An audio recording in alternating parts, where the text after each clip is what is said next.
Running a business comes with a lot of what-ifs. But luckily, there's a simple answer to them. Shopify. It's the commerce platform behind millions of businesses, including Thrive Cosmetics and Momofuku, and it'll help you with everything you need.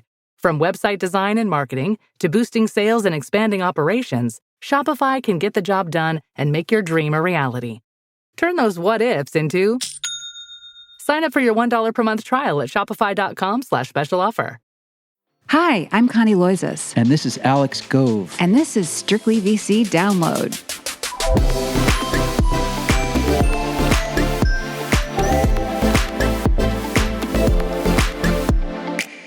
Eric, it's great to meet you. So happy you can join us from Madrid. Happy to be here, Alex. I'm looking forward to the conversation today. For our listeners, Eric is the founder of 201 Ventures, which invests in seed-stage defense tech startups focusing on Europe. He's a former officer at the CIA and has a BS and MS in mechanical engineering from Stanford and an MBA from Harvard Business School. He worked briefly at In-Q-Tel, the CIA's venture arm, and Mundi Ventures before starting 201. Eric, I first learned about you from an excellent profile in the New York Times. You were an officer at the CIA for 5.5 years. From what I understand, you were like Q in the James Bond movies, developing gadgets and software for agents in the field. What made you take a step back from that and turn to VC? It was the best first job ever.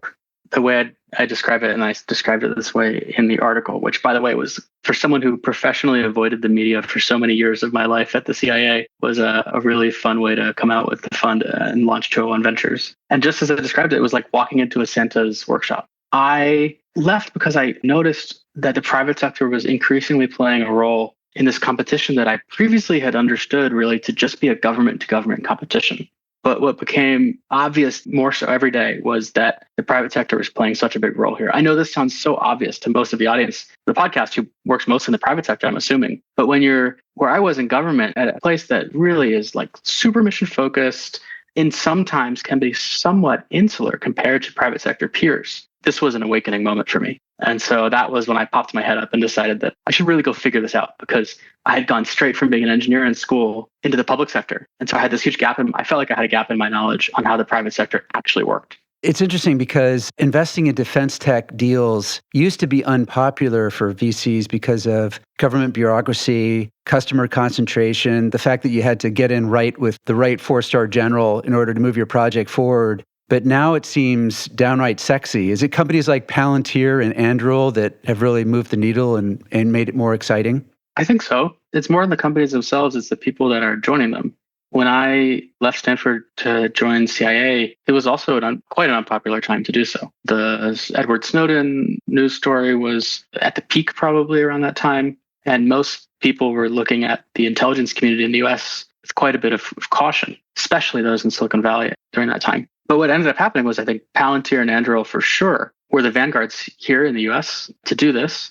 But at those early days, it was still like the zealots. People were recruiting their friends that believed what they believed, that the US ought to have the best technology at its fingertips for those defending US interests and democracy. Obviously, I believe this now here in Europe. But I think what really tipped the scales finally in recent years was that more and more people were able to point to their friends who are now working at these companies.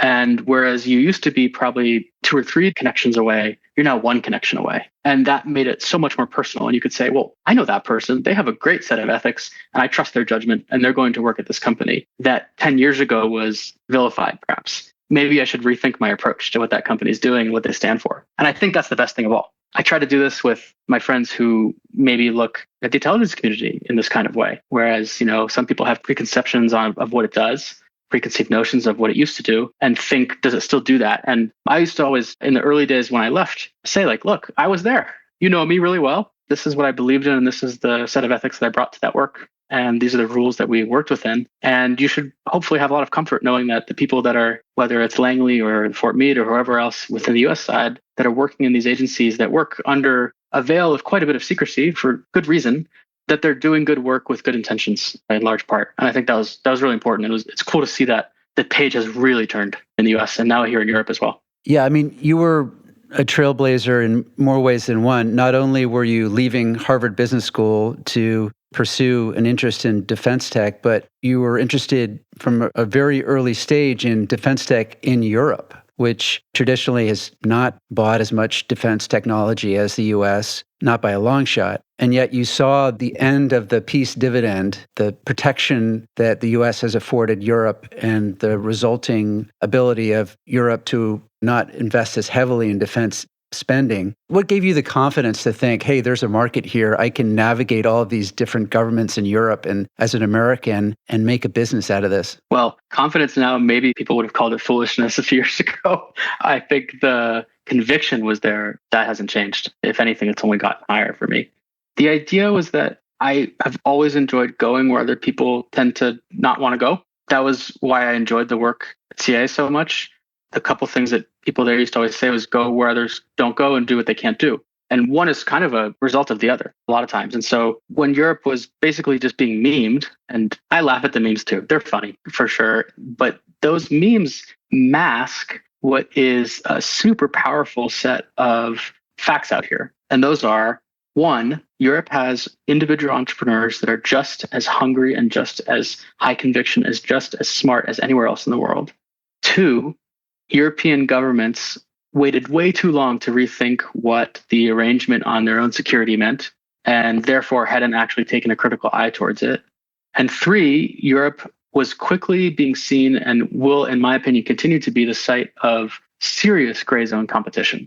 And so when I looked at these three factors a few years ago, it became really obvious to me actually to say, okay, let me go out there, especially with the fact being that everyone else was kind of laughing at it, at least from the US side. That's really not the case here, by the way. People were not laughing at it, and there's many people here who are taking it very seriously. But the idea that people would be laughing at memes in Europe, to me, meant there's some deeper truth here that needs to be investigated. And I felt it strongly enough to move out here, to build my career around it, and to launch a firm around it as well. In 2022, you started something called the European Defense Investor Network, which now includes a large swath of VCs and entrepreneurs, policymakers. You wrote in a Medium post in March of the following year about how your European VC colleagues were afraid to talk about their defense-related investments.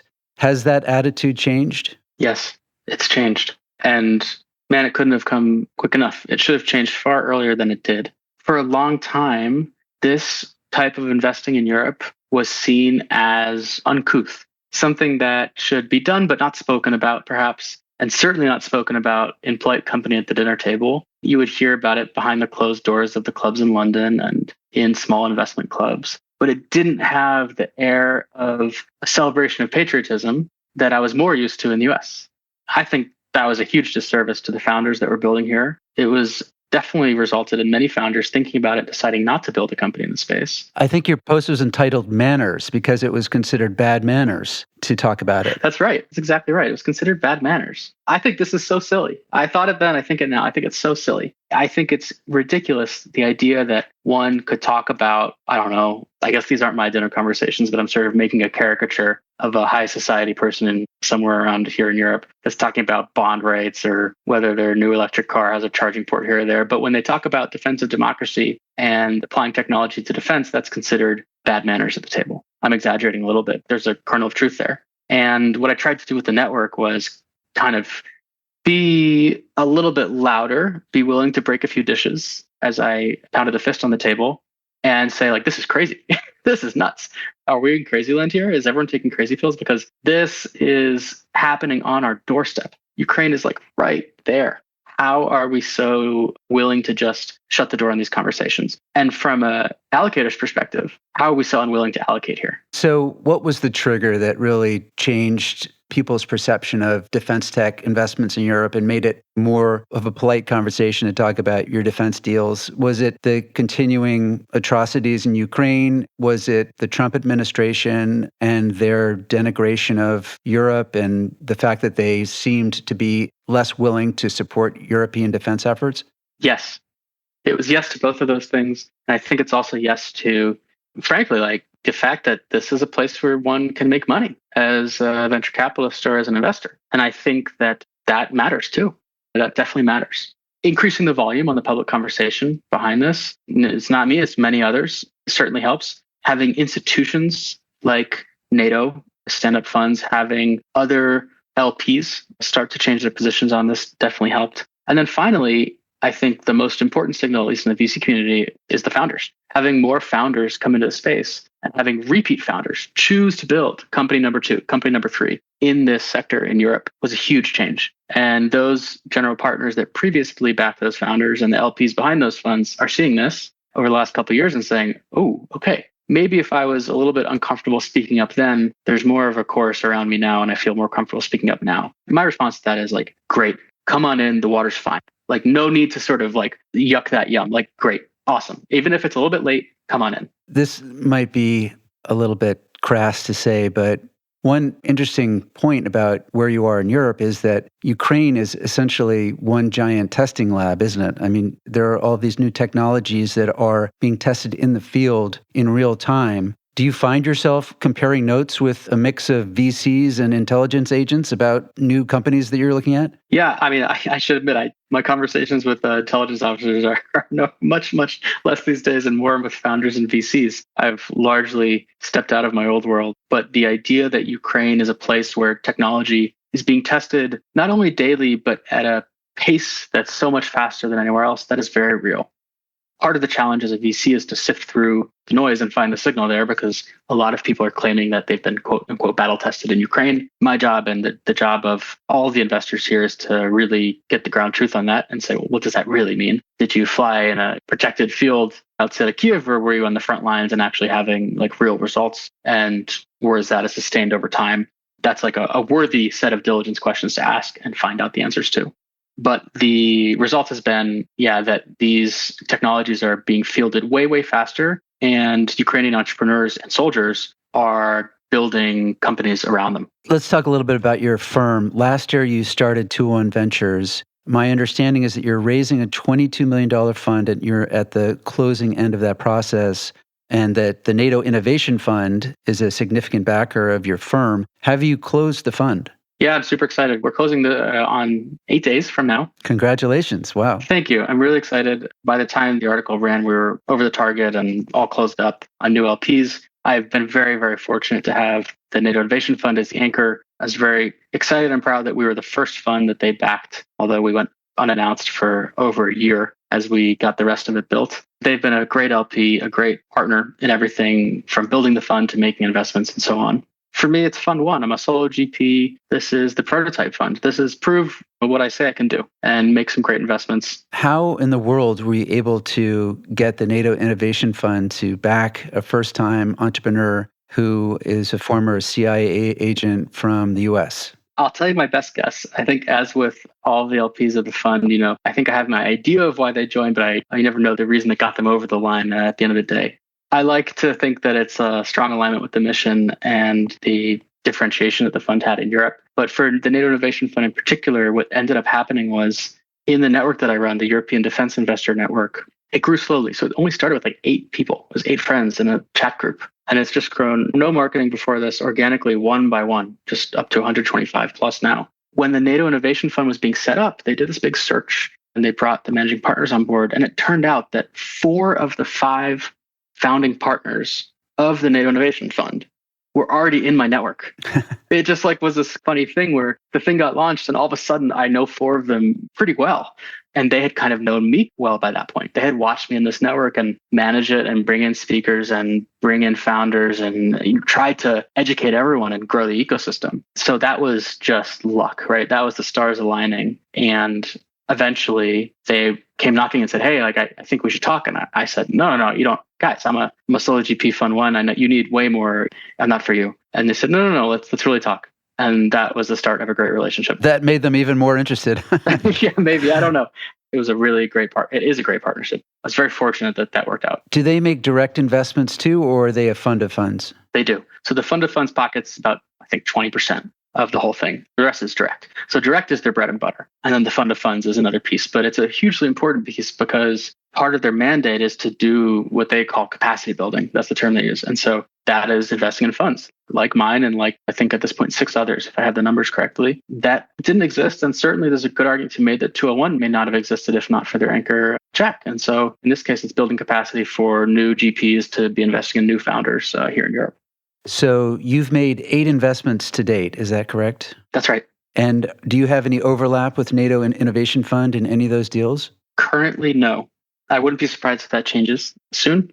I do usually pre-seed and seed. They're about a stage beyond me. But of course, part of the fund-to-fund strategy that they have is to have visibility into what's happening in earlier stages. The nice thing the NATO Innovation Fund does, and part of their mandate as well, in addition to this capacity building, was be able to bridge the valley of death on these companies here in Europe. And so sort of come like late A to B and C, they're able to cut bigger checks. Funds like mine certainly wouldn't. And that previously here in Europe, there were fewer options to find investors for those rounds. And so I hope the answer to that question will change soon. Are there other defense tech VCs that you tend to align with and invest with? I've done 2 co-investments. They're really good. Friend and close colleague, like professional sort of colleague of mine, Nathan at Air Street Capital. Nathan writes the really awesome State of AI report. Nathan's become a really great friend and was an amazing mentor as I launched 201. He went through it being a solo GP himself. He's on Fund 2 now. And I've always am happy to be co-investing with Nathan. It's absolute joy. Other than that, I actually tend to, weirdly enough, even though I run the network, I kind of keep to myself when I'm out there looking at stuff. I find that I might get excited about something that others don't, or I've gone down a rabbit hole that may be a little bit early for everyone else. I'm fine with that. That's where I enjoy spending time in the fringes there. For what it's worth, that just leads to a little bit less overlap with some of my peers.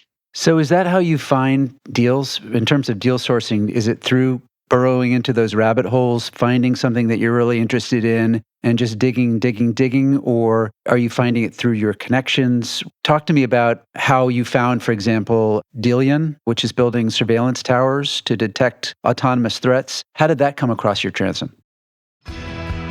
You know that feeling when someone shows up for you just when you need it most? That's what Uber is all about.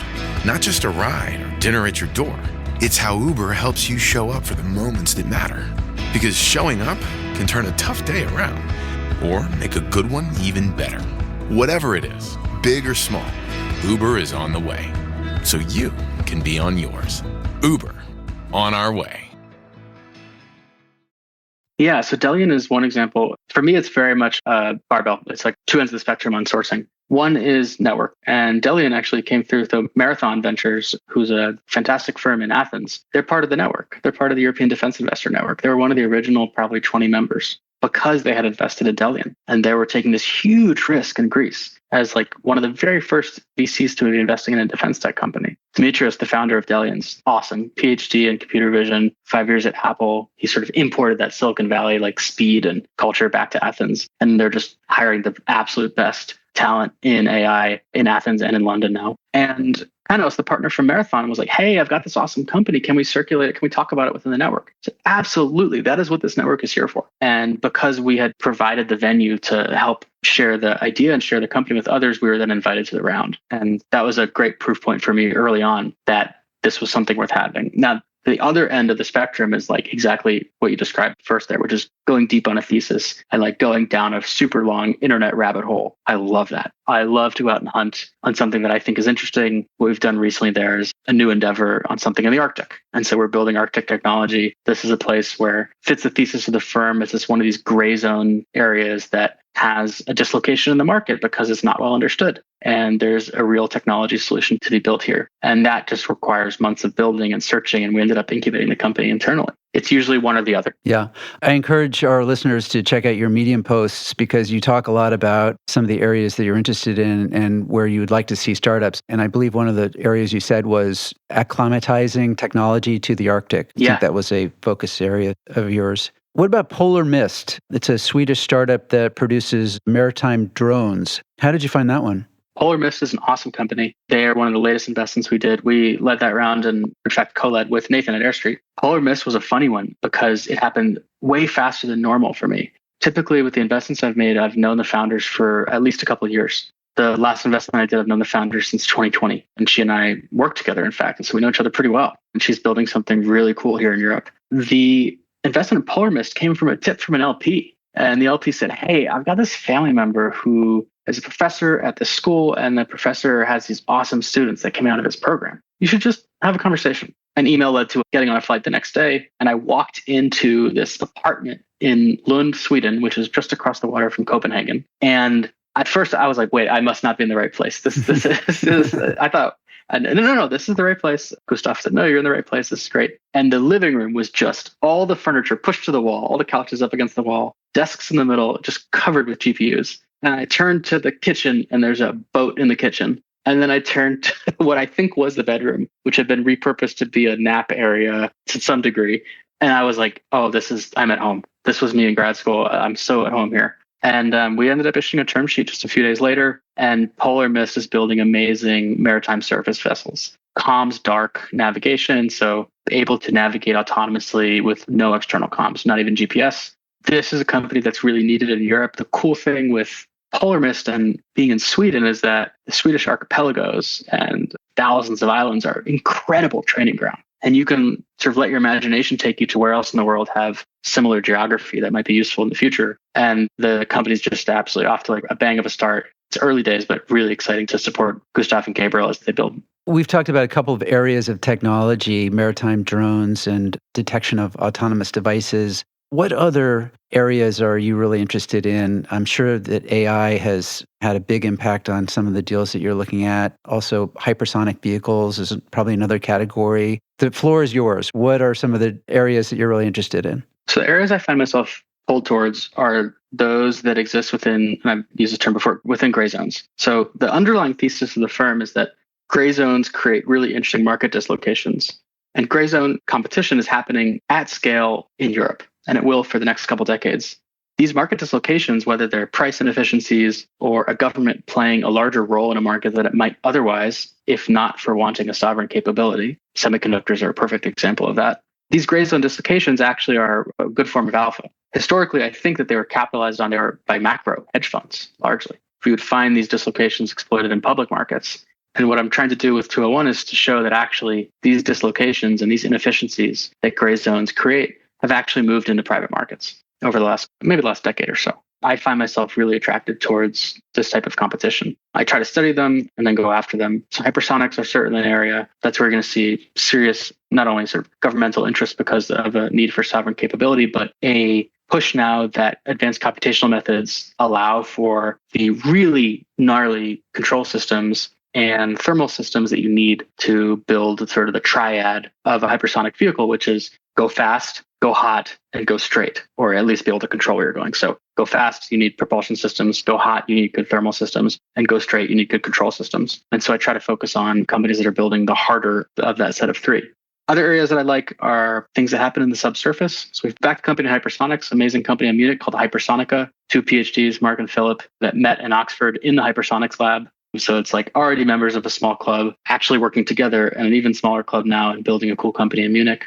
And then we've backed a company in subsurface mapping. So imagine Google Maps for everything under your feet. It doesn't really exist. Wow. And yet there's so much of our infrastructure that exists under your feet. And it's a really tricky sort of map data structure to enable because you can't necessarily reference to streets like all the rest of our maps that we use daily do. That's an area where there's a combination of clear national interest, a little bit of defense interest, way more commercial interest as well, but a cool technology problem to solve behind it all, which is the meaty thing that I want to be able to back when I find a founder doing that. You said that like any VC, you're in this for companies that can make money. How are you able to deduce whether or not there's real commercial demand from a government for a certain technology?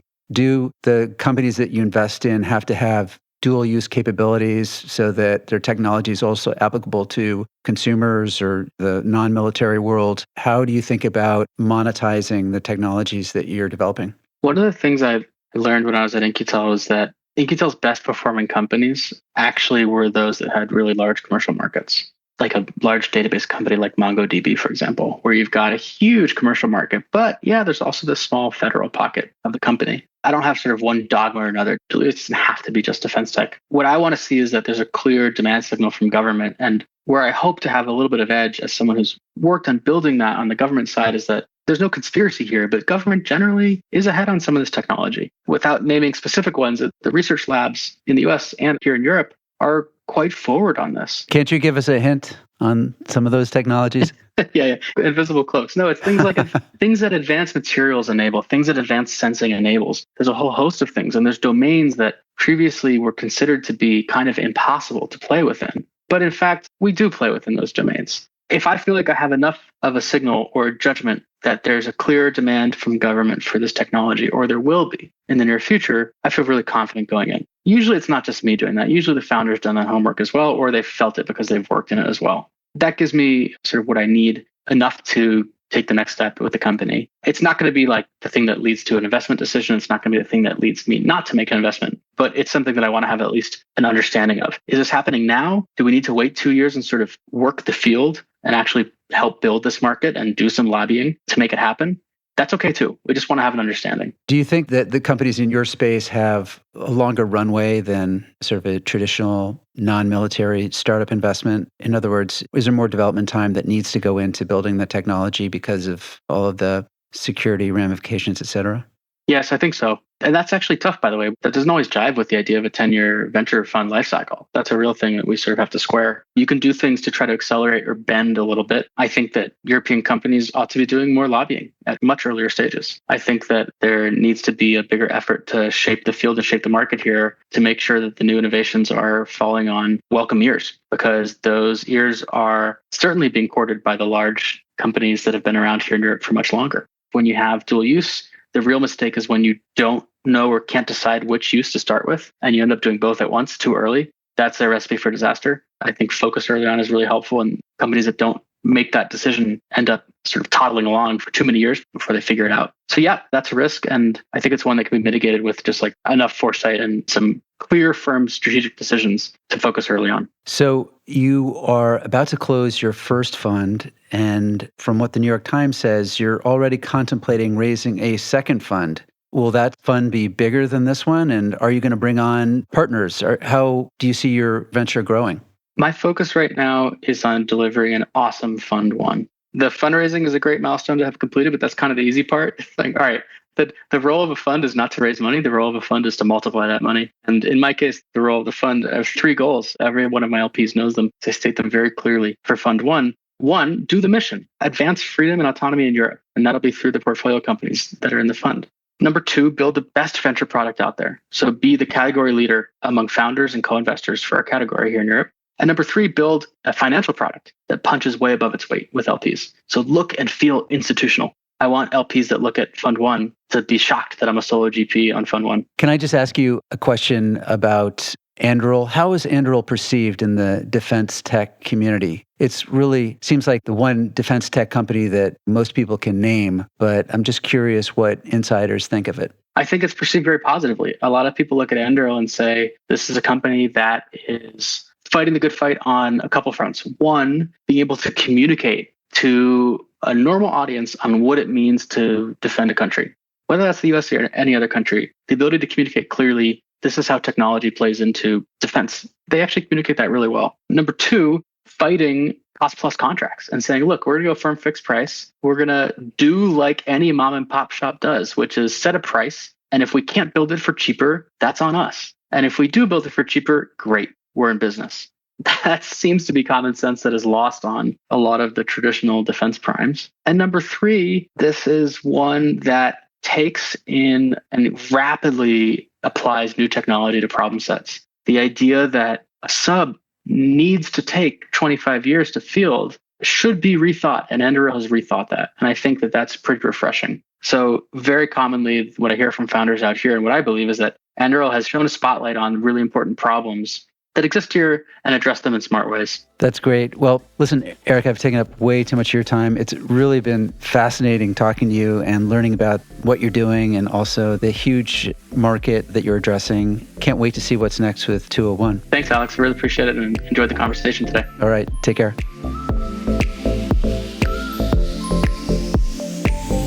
The StrictlyVC Download podcast is hosted by TechCrunch editor-in-chief Connie Loizos and me, Alex Gove of StrictlyVC. StrictlyVC Download is produced by Maggie Nye, with editing assistance by Theresa Loconsolo and Kell. Thanks for listening. We'll see you back here next week.